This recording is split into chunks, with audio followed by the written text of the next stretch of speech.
Hey Astro Kids, and welcome back. And in today's video, we will be going over your August 2021 horoscope. So let's go ahead and jump right into this.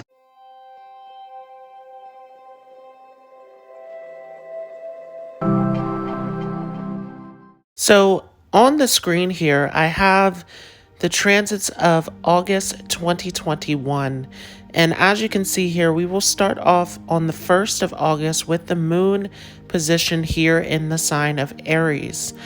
And we'll talk more about the moon as we move along. We will see a new moon coming up on the 8th of August here in the sign of Cancer.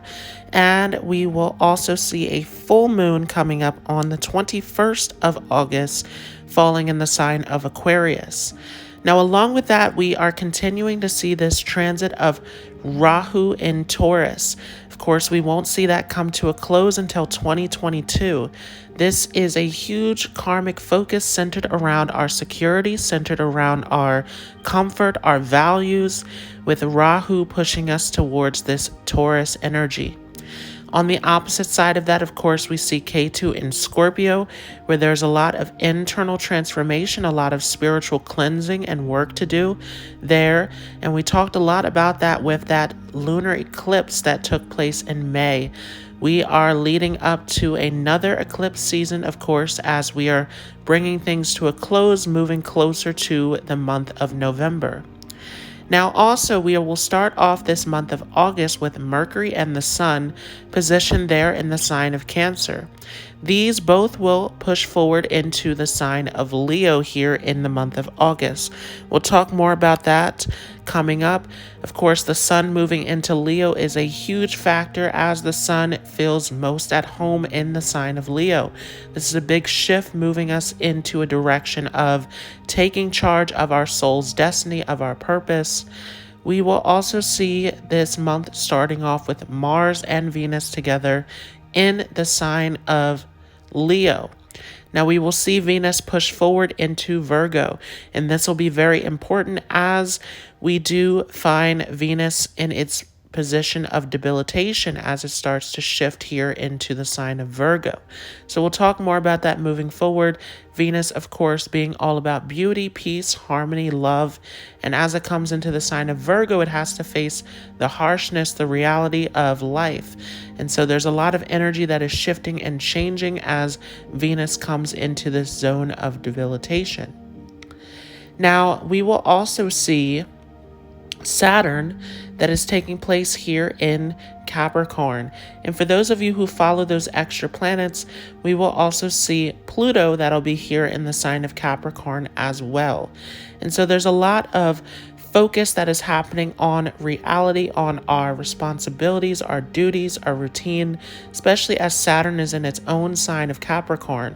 And it is in this retrograde where there's a lot of deep work to go through here as far as looking over our responsibilities, looking over our routine, the things that we are working towards within our lives. Jupiter is also going to be positioned here in Aquarius, and we will eventually see Jupiter shift back into Capricorn before it comes direct. So we'll talk more about that as we are moving forward. Jupiter here in the sign of Aquarius, of course, is a huge focus towards our goals, towards our ambitions, towards what we are headed towards in life. Neptune also there, big in terms of our dreams and our visions. We'll talk more about that moving forward. And along with that, once again, for those of you who are following those 3 extra planets, we do see Uranus that is positioned there in Aries, where there's a lot of this combustible energy, a lot of chaotic changes that are taking place. And so we will discuss more about these positions and how they will affect your moon or ascendant sign here in the month of August. For Aquarius moon or Aquarius ascendant, we will be starting out the month of August 2021 here on the 8th with Mercury shifting into your 7th house. This is a great position. Mercury feels quite comfortable in the 7th house, where this is a great position for business, especially as Mercury is controlling your 5th and 8th house. This is a big time of speculation, This is a big time of putting yourself out there and making business skills and negotiations. For those of you who are working in business fields where negotiations and presentations are required, this is a very auspicious time for this. Any sort of connections and communication or writing skills that are involved in your business field is very promising at this time. Anything involving business partnerships as well, that eighth house being connected to joint resources and the seventh house being about partnership, this is a great time for that. Any sort of deals, anything involving trade or involved in exports and imports or being out in the public. This is very auspicious at this time. Now you can see some slight fluctuations happening with the eighth house involved, but this is ultimately a very positive time where any sort of risk or chance that you're taking to move ahead and to work on your skills and your creativity is very much auspicious at this time. This could also be a time involved in traveling. Once again, that seventh house is a house of imports and exports. And so it is farthest away from your first house where many of you might be traveling or you might be doing a lot of movement or meeting new people at this time involved in your business field. This can also be a good time in terms of romance and relationships as well. We have the fifth house ruler and the eighth house ruler coming into this seventh house zone. And so this is a great time to work out any sort of complications or difficulties within your relationships. This is even a great time to spice things up, to do things differently within a relationship. Now, on the 11th, we will see Venus shifting into your 8th house as it is controlling your 4th and 9th house. Once again, relationships are very auspicious at this time. Anything involving intimacy and closeness is very auspicious as Venus is coming into this house. Venus is especially a very positive planet for those of you with Aquarius moon, Aquarius ascendant. So expect your relationships and your connections to improve. And for those of you who have been struggling, who have had difficulties within relationships, this is a good time to patch things up, to make some compromises, to come to agreements, and to work things out within those partnerships. Venus in the 8th is really good for business and really good for romance. 4th house being the controller of Venus.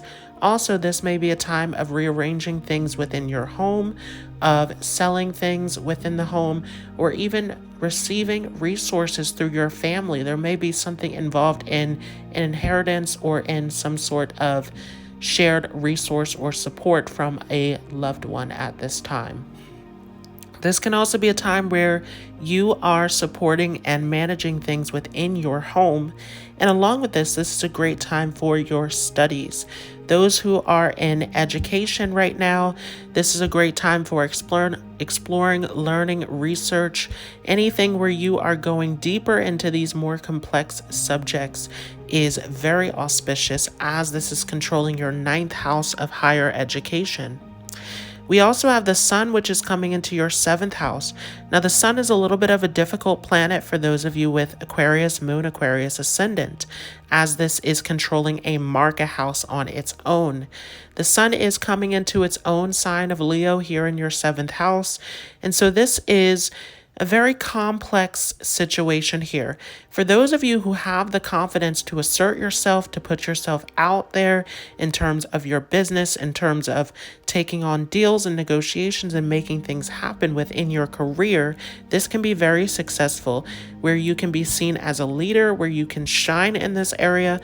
But there's also a little bit of a difficulty here where you can be dominated or taken advantage of by others, especially those in authority or those who have superiority over you. You want to be careful in relationships also, as you can be dominated. Those who are getting into new relationships, be careful of who you are partnering up with, as there can be a lot of control and a lot of this dominance that can come in through partnerships. And so ultimately, this transit is all about you becoming more confident in yourself, asserting yourself, putting yourself out there in the business field, in your relationships. And so don't be afraid to take the lead at this time, as a lot of you can receive some great recognition and support through the public. So this has been your horoscope for Aquarius Moon or Aquarius Ascendant. I hope you all enjoyed this. If you like this video, feel free to leave a like as well as a comment. If you are new to this channel, don't forget to hit the subscribe button along with the notification bell so that you don't miss out on any new content. For those of you who are interested in learning more on Vedic astrology, I do have a beginner's course. It is brand new and it is available in the private Facebook group along with channel memberships. There's a join button down below and I will leave a video above so that you can check out the qualifications for that and what all of the perks are involved in those channel memberships. Those who are interested in the private Facebook group, I will also leave a link down below in the comments and in the description. I want to thank you all so much for joining. I hope you all have a great day and I will see you in the next video.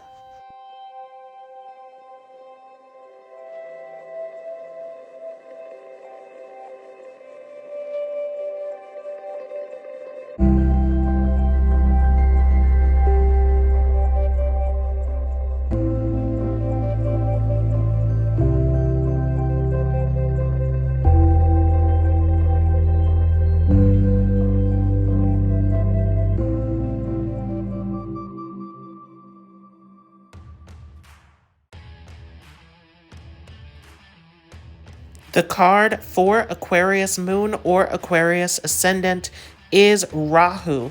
This is a big time to move towards your ambitions and goals. Once again, negotiations, anything involving your communication skills and using your logical thinking is very promising at this time.